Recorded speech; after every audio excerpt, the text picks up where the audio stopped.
Why did you have to be sad? You had to set me free. I'm gonna swallow my pride, beg you to please, baby, please save me. Give what you see. I'm gonna walk by myself just to prove that love is true. Oh, fucking baby, till you come back to me, that's what I'm gonna do. Baby, I'm living in a world of fantasy. If I please, I'd like to make you see that I love is dying. Oh, you ain't know.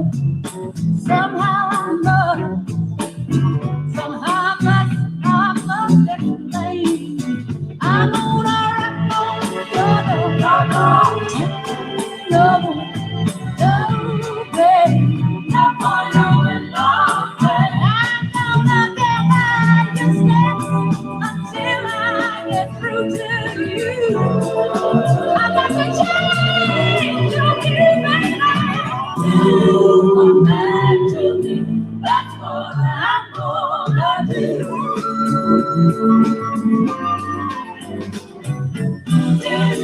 come back to me. That's what I'm gonna do. You come back to me. That's what I'm gonna do. I'm gonna phone your door. I'm gonna tap on your baby. Open up, baby. I'm gonna tap on your door.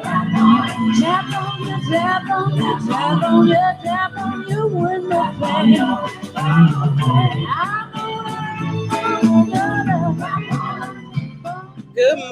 Good morning, elements. Welcome back to the channel. I am Leo the Lioness Queen. And if you happen to like what you see on this channel, please make sure to click that subscribe button and also like the video. A very special shout out to all of my members and a very special shout out to all of my elements overall. And a very, very special shout out to all the elements who are Aries. If you happen to be celebrating a birthday on today, I would like to wish you a very special and blessed happy birthday. And to any new subscribers, thank you so much for making a choice to click on this channel. And hopefully you'll like what it is that I have to bring. Good morning, beautiful people. Okay, guys, I am back with the second episode of the Genius Aretha season. Guys, it may have to go like this to where I drop at weird times, or I have to just do it like this because my schedule this week was very hectic. Melvin had a lot of stuff going on, and plus I was trying to spend time with him. So hopefully you guys will forgive me for not being on camera for this particular episode, okay? But we're going to start off with this. So I hope you guys are watching it. Okay, well, let me go ahead and get started because I can't have too much time. Hey, everybody.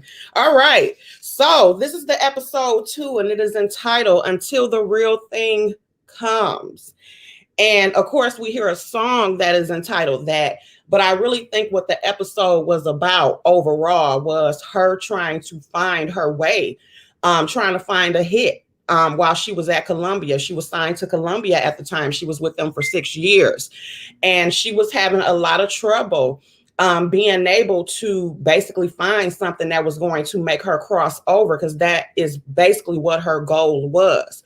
Also, the overriding theme of this episode was the continuation of her innocence being taken, but also her being formed at the same time. With her being on the gospel circuit so young, you know, she was able to be around a lot of great performers, you know, even see how her dad did as far as with him being a star. But of course, she dealt with a lot of things that no 12-year-old should have had to deal with. And of course, it led to a lot of lifetime insecurities and different things that she had to go through growing up. So it starts off in 1963. The episode New York City. This is 4 years before she is crowned the Queen of Soul. And Aretha is performing at the Village Beacon. And her husband, Ted White, is there with her. He's supporting her. And after she get finished performing, she had some claps and stuff, but she got down, went to Ted, because he was her manager at the time. And, she like, I didn't hear a lot of clapping, or whatever. And Ted basically trying to make her feel better. And so she then excuses herself to go to the powder room. She lights up her Newport 100. Y'all already know about that. And, she's rubbing her aching feet. So she comes back out and she tells Ted, can you rub my feet when I get home? And he like, sure, baby, whatever. By that time, he has assembled a surprise 21st birthday for her. So her family shows up, and I think her brother Cecil was there, and also her older sister, Irma. And it happened to be her 21st birthday. So she kicking it with Irma. And, she decides to blow out her candle, and she says, I want to be on TV. As a matter of fact, I want to be on the Steve Allen show. That was a big show back then, okay? So then it flashes over to 1954, which is in Tennessee. This is back when she is on the gospel circuit. Now, if you guys remember in the first episode, when C.L. Franklin, her dad, told her that he was going to go ahead and take her on the gospel circuit, remember the gentleman that was in there said, you should not do that. That gospel circuit is wild as hell. As a matter of fact, in chapter 4 of Respect by David Ritz, that chapter is entitled The Sex Circuit, because that's what went on. It was a lot of inappropriate shit going on. So either way, it opens up and C.L. Franklin is on at New Bethel Baptist. He's not at New Bethel Baptist Church, but they on the gospel circuit, and it's him in New Bethel because he was over that church at that time. So he introduces little Aretha, young Ree, and it's her first time performing. So she gets up there and performs, and she was a little shaky, or whatever, but to me she sounded good, but it was her first time and she was a little nervous. So after she gets off the stage, then you have the famous Clara Ward come up there, and Aretha loved Clara Ward, okay? And Clara Ward came up to the stage, and she came up there dancing around, had her little hat on, was just working the stage, and that is what Clara was known for. She was not like a Mahalia Jackson, even though Mahalia Jackson had a beautiful, powerful voice. Mahalia Jackson would just literally wear her black, and she would just stand still, and she would belt out her beautiful ballads. But Clara Ward was different because Clara worked the damn stage, okay? And she was known, again, for her hair, her hats just being over the top. And that was something that, of course, caught young Aretha's attention. So Aretha on the side of the stage, and, she clapping it up. She getting her life looking at Clara Ward. So Clara Ward then gets off the stage, and, Aretha compliments her. Like, Miss Ward, you were great. And Clara compliments her back. So then it moves on to Aretha and CL. They're standing up there getting their love offerings and everything. So then a woman comes up with her husband. The husband greets Reverend Franklin first, and he's talking about how great the ceremony is. And his wife greets the Reverend with a cherry pie. But that's not what she was trying to give him. She wanted to give him some ass, okay? She wanted him to taste some of her cherry pie. She made that very apparent, okay? So we all know that C.L. Franklin was a ladies' man. So that's pretty much what happened with that. So little young Ree goes and sits down, and a young guy comes and approaches her. His name is Ronnie, and I believe he plays in a band. And, he asked her, how was it for your first time? And, she was like, I think I did good, but I'm not really sure. And he was just telling her, like, you got a beautiful voice. Don't worry about it. So then it flashes to Aretha and Ted back in 1964, I believe. And they were there with her father. And he was basically walking around talking about the march, because not only was he a famous preacher, he had gotten to the civil rights movement. It was a lot of stuff going on back then. And he was basically talking about a freedom march that he was planning, and that Dr. King had been really helping him with it. And him and Martin Luther King were very, very close. So he in the process of working it out in his head and talking about what he gonna do. And so Ted is basically saying, like, Dr. King should have his own march. I think it would do better. So really the whole scene, it was like a banter between her husband and the father. It was a lot of tension in between them, okay? And Aretha just sitting there in the middle or whatever. She had these two men that she loved, but they both are controlling over her. You know what I'm saying? And so Aretha keep trying to jump in to let her dad know something. She's sitting up there smoking her cigarette and she trying to jump in. And so, you know, she goes ahead and sits down, Ted, and she's like, Dad, I'm not going to be able to make it to your sermon tonight, because she was supposed to perform that night. And so her father looking at it like, you know, why? And Ted jumps in, being her manager, like, you know, I got her an audition at the Village Beacon. The producers from Steve Allen are supposed to be coming and seeing her, you know, so that she can get on the show. And so CL looked at him like, you know, and basically he said to Aretha, like, you know, to me, he tried to guilt her because he like, wait a minute. First of all, you should be singing. Shut up, just left me. First of all, you should be singing at bigger clubs. Okay, I don't know why you singing at that hole in the wall. And plus, you know, I pay for everything. You know, I pay for your bills. I pay your electric, your phone, everything that you need. So why is you feeling the need to do this shit? You know what I'm saying? So Ted jumps in and he says to Reverend Franklin, like, dude, we don't need your motherfucking money. Okay, we don't need your money. And so CL basically whispers to her, like, you know, so you gonna be a part of his stable now? And I'm like, damn, okay. And we all know that Ted was a pimp. And this was the thing. And this is going back to the book. For singers, especially, it was not uncommon for them to have pimps as boyfriends, husbands. Some of the singers even worked for their men. You get what I'm saying? Because the pimps back then were not looked at as being bad people by the majority of the public. They were looked at as very powerful hood figures. You know what I'm saying? And really the pimp was no different than a music producer. And in Ted's case, he really was no different than her father. You know, they were both the same. They both wanted control over Aretha. The difference was, you know, with CL being famous, he was famous of the gospel world. He had a lot of musical connections. Okay. So he's actually the one that got her to sign to Columbia, even though an unknown fact is Berry Gordy actually wanted Aretha. Motown wanted Aretha first. And everybody over there was getting hits, but the father, like, no, she need to go to Columbia, because Columbia was a bigger thing back then.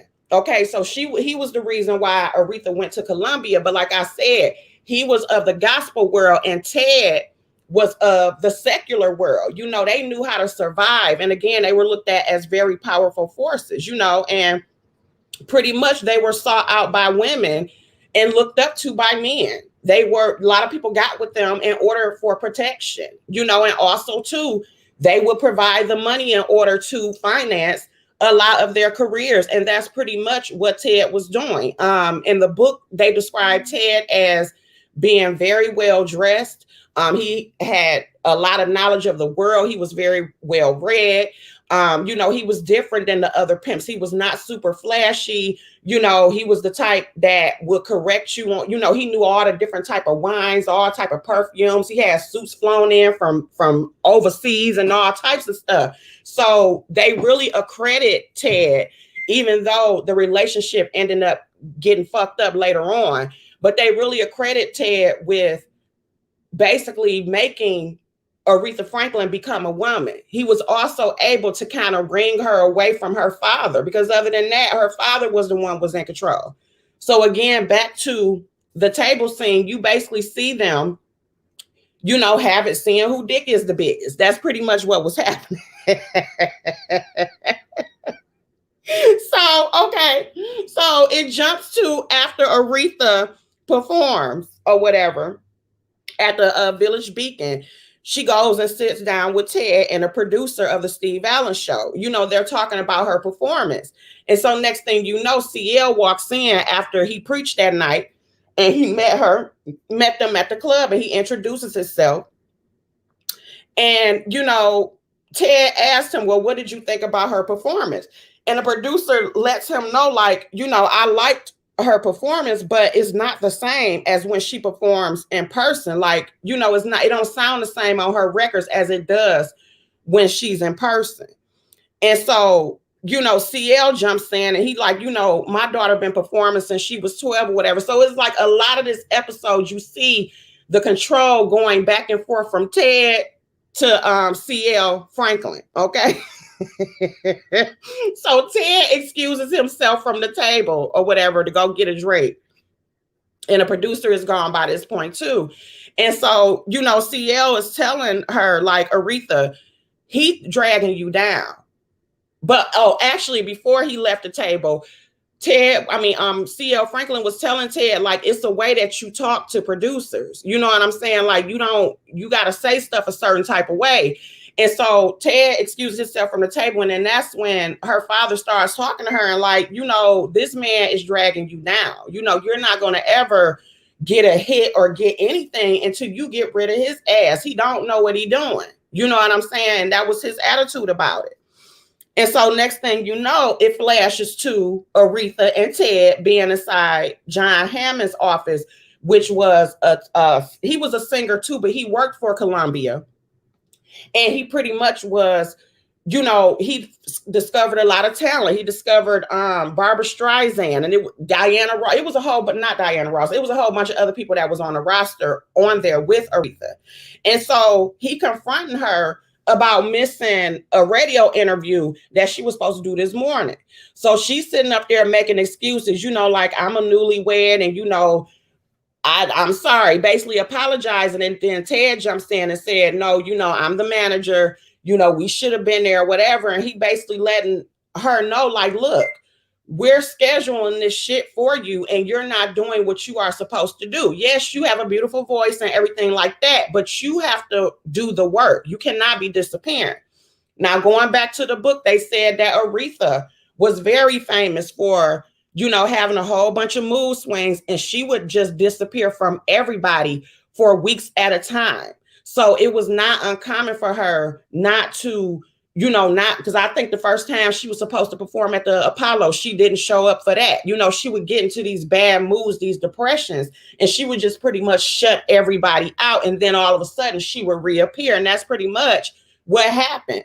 And so Ted was telling him, like, she had a audition with the producer of the Steve Allen show. And he looks at him and he picks up the phone. He calls the producers of Allen show and basically tell them to call me back. So after that, he chastising her about the fact that, look, we're trying to build artists. And I had already had it up to where you were going to be on the Steve Allen show. You just didn't give me the time to fucking do it. Okay. And for the record, Hammond and Ted couldn't stand each other. Okay. But Aretha, would always let her husband win. And so the producers call back. He schedules the show. And that's how that went. Okay. So now it goes to Aretha and Hammond. They listening to her record that's supposed to be coming out. And, she's not happy because she like, this record sounds like my last record, because pretty much Aretha was singing gospel, but she was singing a lot of jazz at this time. And she was also singing a lot of standards. Basically, she could recreate anybody else's song. She still had not found her footing yet. And even like when her and Ted would present songs, they said that she really was not a good songwriter or whatever. It would never stick. And pretty much what her and Ted were known for doing is they would just be going in like 8,000 different fucking directions because all they were concerned about was trying to get a hit.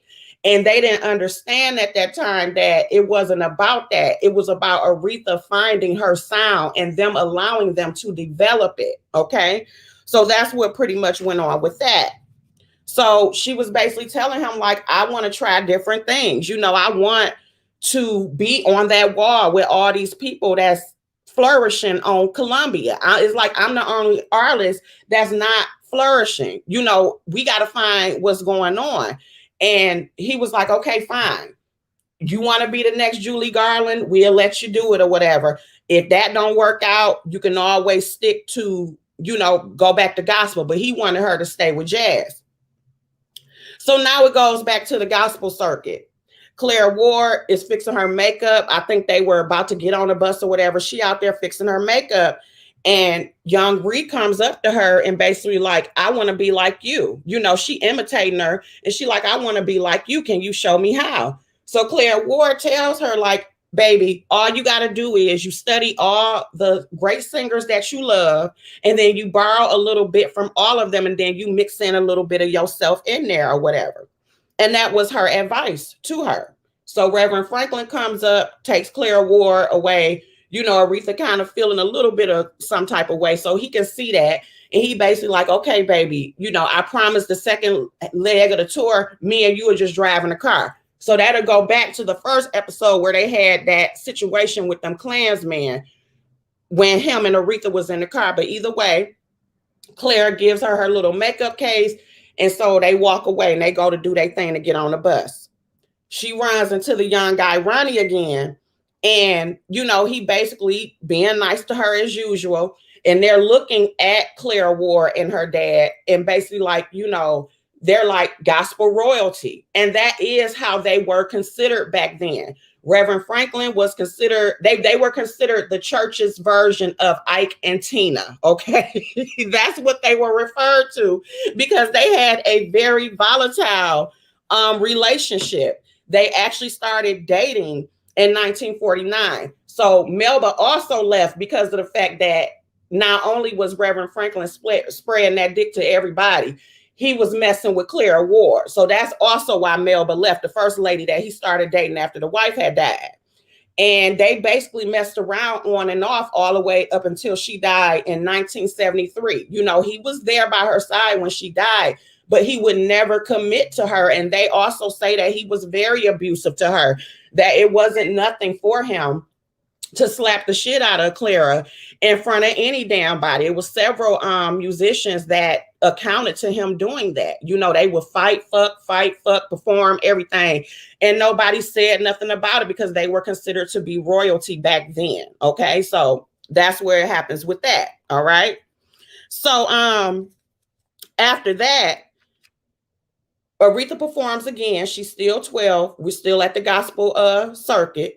And she performs again, and she has a better performance because she done got used to performing, so she gets rave reviews.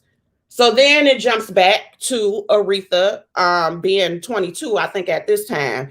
And so her and Carolyn, her sister Carolyn, goes and see Lena Horne because she's thinking about the advice that Claire Ward told her when she was 12 was go see all your famous people, borrow from them, see how they do, and basically emulate them. So she goes to go see Lena Horne up there looking beautiful, performing.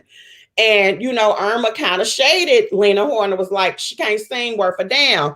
However, she must be doing something right because she getting all these hits. And at the time, Carolyn and Irma was basically signed to Epic at the time, while Aretha was assigned to Columbia. And just a little tidbit about her sisters and Aretha. Aretha and Irma had a competition thing. It was sibling rivalry like their whole life. Aretha did a lot of whole ass shit to her older sisters. Okay, now Aretha was the star, no doubt, but Aretha was also very competitive. So it's like anytime that Irma was doing better than her, Aretha would basically use the fact that, her name, she would use it and steal a lot of opportunities from from Irma and from Carolyn. She was so concerned about them doing better than her. She was still men. She was still songs. She was still opportunity. They said Aretha was a trip. She didn't want nobody doing better than her. And it was like she didn't have no reason to do that because she was the star, but that's what she did. She always upstaged them, and that's just how it was. So anyway, they sitting up there looking at Lena Horne. So in the process of that going on, Ted, they see one of his hoes come down the stairs, and she there with one of her clients. And in the book, this particular hoe was a high earner. Okay, so of course Ted held on to her because Ted was really, getting paying for a lot of Aretha shit. He was. So you see Ted appear. And so Carolyn looked and like, he's still doing that. And she like, yeah, he's still doing it. It is what it is, And she was like, but don't daddy still send you money? And she like, yeah, he still send me money, but he's sending it less and less. He's starting to kind of like cut me off or whatever, because he don't like the relationship and he feel like Ted done took control. So basically it goes back to Ted coming to the table and, Carolyn looking irritated, and she pretty much left the table. And Aretha like, I want to be like Lena Horne. I want dance lessons. I want gowns. I want all of that stuff. Are you going to make it happen? And he like, yeah, baby, we going to make it happen. And she like, well, can we take a loan out? Can we do something? Because I don't like the way that you getting money. And he like, look, I don't like doing it either. But at the end of the day, this is how we get money. So, you with it or you not. And so she like, okay, fine. Because that's how a lot of them singers looked at it back then. So then it jumps to her being at the WKMG with Uncle Terry, which was the interview she was supposed to be at that her ass disappeared from. And she's getting interviewed and he's asking her questions about, her new album and, what she's going to sing on a new, the Steve Allen show. And she basically wrapped it up and said, I'm going to sing what the hell I want to sing. I'm going to sing what I want. Okay. So Ted comes through. And, he pays for her dance lessons. So you see her getting dance lessons and everything. And, it's going well. I think it was her sister, Carolyn or Irma or whatever. They were both there, I believe. But either way, she getting dance lessons. So everything is coming through. So after that, her and Carolyn, they sitting down, they chilling, talking like sisters do. And, Carolyn also being on Epic is just basically complaining about the fact like, damn, all these other people seem to be getting over instead of us. And Aretha like, we not going to worry about that. We just going to keep on doing our thing and we going to have our time. We basically going to fake it until we damn make it. It's pretty much what she was saying. So Carolyn then asks her about the march that her dad has coming up. And she like, is you coming? And she was like, no, I'm not coming, and because at that time, C.L. Franklin had totally cut her off. So he basically stopped sending her money. So she was pissed at him or whatever. So then it jumps back to the sex circuit, aka the gospel circuit, okay? And back then, a lot of them had to stay at rooming houses and stuff because, of course, it was very segregated back then. And again, a whole bunch of orgies, a lot of different things going on. So she's in the hallway looking for her dad and she sees these women coming and she's like, have you seen my dad? And they like, yeah, he in 4L or whatever the hell, 14L. And they're laughing, making jokes like, if she only knew what's going on in there. So she peeks inside the door and she see her dad, sitting on the bed with these women. And, it's very apparent what the fuck going on. They got their legs all up. One woman on this side, another woman on this side is liquor, smoking, all type of shit going on. So, she basically looking at what it is that she's seeing. So she comes out the room and Claire Ward is coming down the hall and Claire like, what the hell are you doing out here, little girl? Go to your room and stuff, and she was like, I was looking for my dad. And she like, well, go to your room. You're not supposed to be out here. Now, a side note concerning that, in the episode, it looks like the only reason why he was not around Aretha is because, he was constantly having all these orgies and stuff. And even though he was having orgies, from a lot of the witnesses in the gospel circuit, they were saying that it wasn't just that he was having orgies and doing inappropriate shit. He was a very popular man. So he was, recording. He was, preaching. He was doing a lot of things. So with his work and how popular he was, it was very hard for him to be able to keep an eye on her because he was getting pulled in so many different directions. They said that, he really did try to keep a handle on all his kids, so it wasn't like he was just neglecting her, but at the same time he was. Okay. So she ends up wandering down to a bar. Soon as she walks in the damn bar with her little baby doll, some grown man comes up to her, gives her a damn drink, And so she drinks it. It's nasty, of course, to her. And, the young guy, Ronnie, comes and takes her away, but she's still drinking on the drink. And then they go to dance. Now, I don't know what happened after that part, but what I thought was very telling was when she left her baby doll on that bar. It's symbolizations, of course, of her constantly losing her innocence. Okay. So then it flashes to CL shining his shoes. Aretha wakes up. She complained about her tummy hurt. She like, my stomach hurt. He gives her what looks like Alka-Seltzer Plus.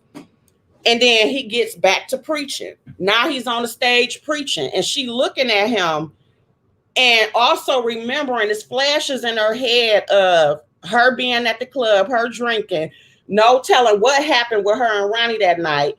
Plus looking at her dad and them women. And she's seeing that my dad is up here preaching this, but it's other shit going on. So I'm quite sure that was hard for her to process as a 12-year-old looking at this because she loved her dad. And the overall theme I saw within this episode overall is that she longed for the love of a mother, but she depended on men. Because if you really think about it, majority of people that were there for her, even in they fucked up ways, it was a lot of men, and that's pretty much what it was. And from what Etta James said, she said that a lot of girls their age, that they were hyped to give up, to give up their ass because of the fact they were not like other children. They may have been 12 years old, but, they were considered to be, genius children or, prodigies, child prodigies. And the thing with child prodigies are because of the fact that they had this gift and people their age can't understand, they feel entitled to a lot of things and they want to discover their independence. So, they would a lot of times rebel. And also being PK kids, they would rebel by being very sexual. And she was like, it was a very sexually promiscuous time back then. So it wasn't only Aretha that was constantly, having sex and giving it up to whoever. All of them were doing it. That was the culture back then, and then also them not being like other kids. So that's just how it went. And so it goes to Carolyn. She comes to pick up Aretha and she like, come on, Aretha, we about to go to the march with daddy. And Aretha like, no, I'm not going. You go ahead and go. You know what I'm saying? And, she like, come on, girl, you gonna go? And she said, no. And she like, Aretha, that's still your father. And she like, well, my father done cut me the fuck off. I need money, so I got to stay here. I'm not fucking going. So she basically escorted Carolyn out and that was that. So then it goes to her actually being at the Steve Allen show or whatever. Or, I think she's performing on the Steve Allen show. So Jerry Wexler shows up. Jerry Wexler was from Atlantic. He shows up to see her because earlier in the episode, Ted had told her it's the producer I've been talking to because I think they had like a year left on Columbia and they was getting tired of it. And Ted was like, I didn't talk to this producer, but he didn't say who it was. It ended up being Jerry Wexler. And so Jerry Wexler shows up and Hammond is there from Columbia. And he sits down with the Reverend to talk or whatever and stuff. Because remember, the Reverend is who got her on Columbia. So, they're talking and, he was like, I have been taking care of your daughter. I know things ain't going the way that we thought it was going to go, but I have been trying to take care of her, but she don't listen. That's pretty much what he was saying. And he was like, I know that she don't listen. So she belts out Skylark. That's what she performs. It then flashes back to her and Mama Franklin fixing her hair. She back 12 years old now. They in the kitchen. She fixing her little ponytail.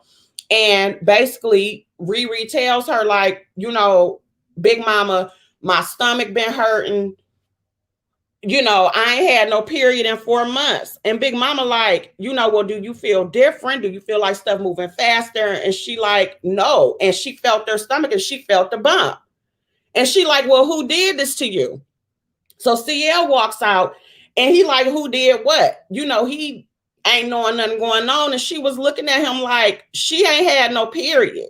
And Aretha like, I may have a baby in me. So the mama take him back in the room and she slaps the shit out of him. She like, what the fuck is going on? Like, I told your ass that she didn't need to be out there on that gospel circuit. And the moment that I sit there and, she's from under my sight, she don't have no mother. None of these kids have no mother. I'm taking care of these kids. And the moment that I sit there and allow you to take her out, this is what the fuck happens. Like, what the hell is going on? So he like, I tried to watch her and she like, look, whoever done did this shit, they need to be held accountable. Because I'm imagining too, she's thinking, was she raped? Did it happen while she was at home? Is some boy from school? Did it happen on the road? She not knowing what's going on, but she basically like, whoever did this to her, they need to be held accountable. So he like, we not about to go through all that. Maybe this is what God meant for her. And that part kind of bothered me to a certain degree because, again, it was rumors that he was supposedly the father. I don't know if I believe that. I would hate to believe that. But a lot of the stuff that was going on, and due to the fact that his ass had got a 12-year-old pregnant himself years prior, I don't put nothing past nobody because there was a lot of bullshit going on. So that was kind of weird. So then it goes back to Aretha performing. It just jumps back and forth. So she's back to performing at the Steve Allen show. And after she gets finished, CL and Hammond, they're still discussing her song of choice or whatever. They discussing like, I don't know why, she sung that song. Then it jumps back to Young Ree. He basically assured her, Big Mama assured her, like, look, even though this done happened, we're going to make sure that everything is good. You're going to still be able to, do your career. You're going to still be able to finish school, do whatever it is you need to do. So then it jumps back to the present. Hammond leaves, and Ted is trying to talk to her about, the performance and everything and saying, I need you to meet somebody. But Aretha is so caught up in the fact that she knows she hadn't been talking to her dad. Her dad was there. And I think he went on ahead and left. Ted trying to let her know, somebody is here to see you. And she not paying attention because, even though she going through this shit with her dad, she still loved her dad, so she's so concerned about what he thinking. So next thing you know, she notices Wexler. And so she walks up to him, introduces herself. And, he basically was saying like, it's nice to meet you. I saw your performance. I was expecting to be wild, but I was not basically saying, bitch, I was not impressed. Okay. And he was like, look, do you want me to tell you the truth or whatever? He like, I didn't produce Ray. I didn't, I make hits. I make people do what it is they need to do. Do you need to know the truth? And she was like, yes, go ahead and give me the truth. And he basically was like, I can help you find your sound, but you're not going to be able to ever have a hit or do anything until you just simply be yourself. Because again, Aretha was performing a lot of other people's songs. She was the type of singer, because you have some singers where they do have a gift, but they need to be produced. The problem was they were overproducing her, and Aretha was her best when she was the one in charge, when she sat down at the piano and actually played her piano and the band followed her. That's when she was at her best. And she was so busy trying to be everybody else instead of developing who she was. And that's pretty much what he told her. So then she sits down at the piano and she starts to play the hell out of it. She played Claire Ward's How I Get Over or whatever. And next thing you know, that is when she signs with Atlantic. And Jerry Wexler is pretty much responsible for helping Aretha find her sound. That is when she started getting hits after hits after hits, is when she got with Jerry Wexler, because he understood her. He knew how to pull the best out of an artist which again goes back to the first episode where you see him working with her on Never Loved a Man. You know, he telling her, just sit there, Aretha, just play your piano and be yourself. He was willing to develop, go through the process, you know, even if it did take 50 cuts, he was willing to do that instead of just throwing her and just, you know, trying to treat her like everybody else. Every artist needs to be developed. Even if you have a gift, it takes special people around you to be able to craft that gift and to make it shine brighter, to pull everything out. And that was always a hard process anyway, because Aretha had a lot of hidden pain that she never fully expressed. And so that's pretty much how that went down. Okay, guys. So that was the episode. I hope that you guys enjoyed the episode.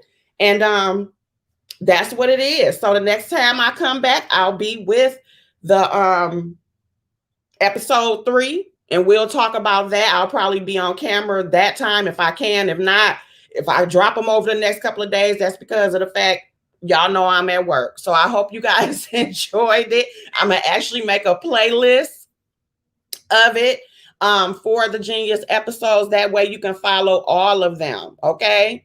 So have a great morning, guys. Bye.